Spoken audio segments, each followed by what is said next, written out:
Said was Joe Lieberman. Do you want to get him out?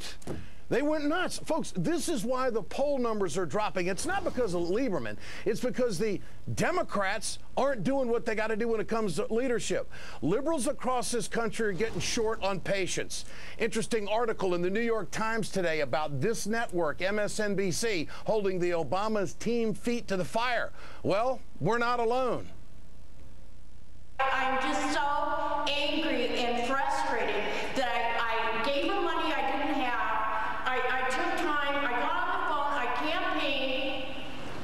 What more do I have to do? They got a flipping majority. Why should I have to work any harder than I already have? I want him to tell me. I want him to tell me why he said, why he promised.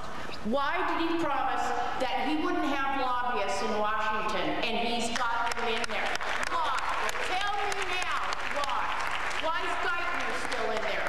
Rahm Emanuel. Why are these people there? I was lied to. Joining me now is Katrina vanden Heuvel, editor of The Nation. Just a flavor of a town hall meeting last night in a very progressive part of the country, the Pacific Northwest. Katrina, I just can't, I'm not making this stuff up. There is a real undercurrent out there of frustration in this country. What does this mean in your opinion? We see it in the blog sphere. You see it in your reporting on The Nation. What's happening here in your opinion? Well, this is the real passion, frustration, fury that we need to pay attention to. These are people who supported President Obama and who are seeking a more perfect union, which was, universal health care, jobs. And I think this administration needs to wake up. Now, Obama's calling a job summit. That suggests there is panic in Washington because they're looking at numbers, they're hearing from people. Look, being president is hard. I know that from having watched it closely. The nation, like you, Ed, has been holding this administration's feet to the fire. We now need to lay out an agenda and fight for it hard and make sure that the Democrats have a spine. Help rebuild a Main Street that has been ravaged by a bank bailout, which this administration pushed through, corrosive, no demands on it. We need things like that now to move forward in a positive way so we hear from people, less rage, but channeling this in a constructive way. I would have to say that there is a lack of confidence across the country right now, of core Democrats, that there's going to be any kind of real strong public option that would hold the insurance industry's feet to the fire and real change. And the example was that gentleman that stood up last night who handed me the bill of $57,000 and only half of it is paid for by the insurance industry. A strong public option would change his life in that regard.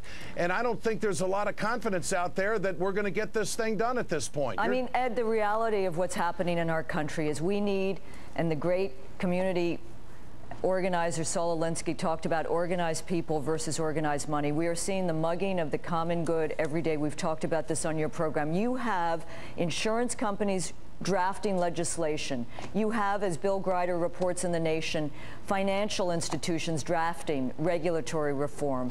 We need people to understand that and fight hard. Hillary Clinton out of Providence, Rhode Island. And say, let's just get everybody together. Let's get unified. The sky will open. The light will come down. Celestial choirs will be singing. And everyone will know we should do the right thing, and the world will be perfect. Maybe I've just lived a little long, but I have no illusions about how hard this is going to be. You are not going to wave a magic wand and have the special interests disappear.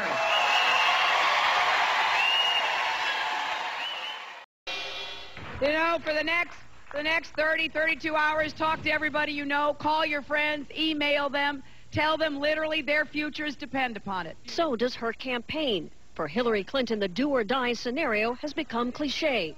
But her performance in Indiana and North Carolina will determine whether she's got a good reason to finish out the remaining contests through June. And let's go win an election! Clinton aides believe Barack Obama will win North Carolina, but by a small margin. She can't afford a blowout here, so she's campaigning up to the very last minute, hammering on differences with her opponent over ways to improve voters' lives, like protecting them from losing their homes freeze these interest rates, freeze these home foreclosures. Senator Obama disagrees. Mandating universal health care. Nobody will be left out. Not a single person. You know, that's another big difference between me and Senator Obama. Giving consumers a tax break. Senator Obama wants you to pay the gas tax this summer instead of trying to get it so the oil companies pay it out of their record profits.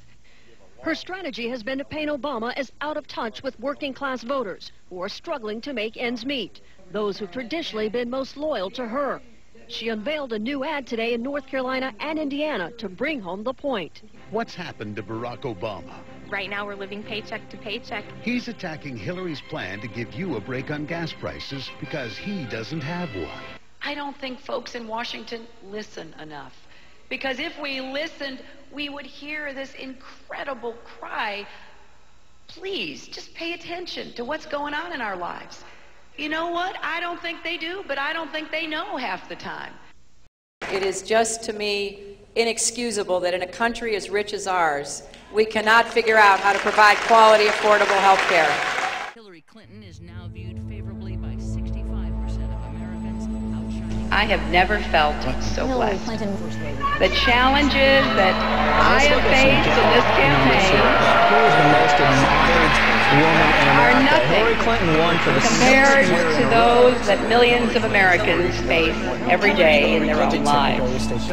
So today, I'm going to count my blessings and keep on going. I'm going to keep doing what I was doing long before the cameras ever showed up, and what I'll be doing long after they're gone. Working to give every American the same opportunities I had, and working to ensure that every child has the chance to grow up and achieve his or her God-given potential. I will do it with a heart filled with gratitude, with a deep and abiding love for our country, and with nothing but optimism and confidence for the days ahead. This new CNN opinion research poll shows Secretary Clinton has a 71% approval rating, the president at 64%. And she wants to make sure that that final paragraph in this piece of history is written the right way. This is now our time.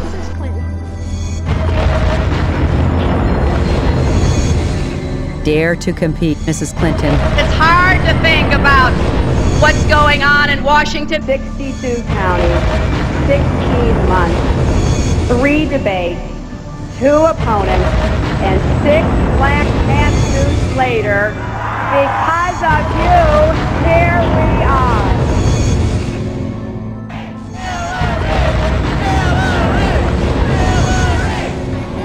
Hillary Rodham Clinton, one of the most famous women in the world. He patiently talked over each of my concerns and carefully evaluated the odds I faced. We both knew that if I ran, I would be on my own as I had never been before. With each conversation, I found myself swinging back and forth. I needed a push. Finally, I got one, but it didn't come from a political advisor or Democratic leader. Dare to compete, Mrs. Clinton. Dare to compete.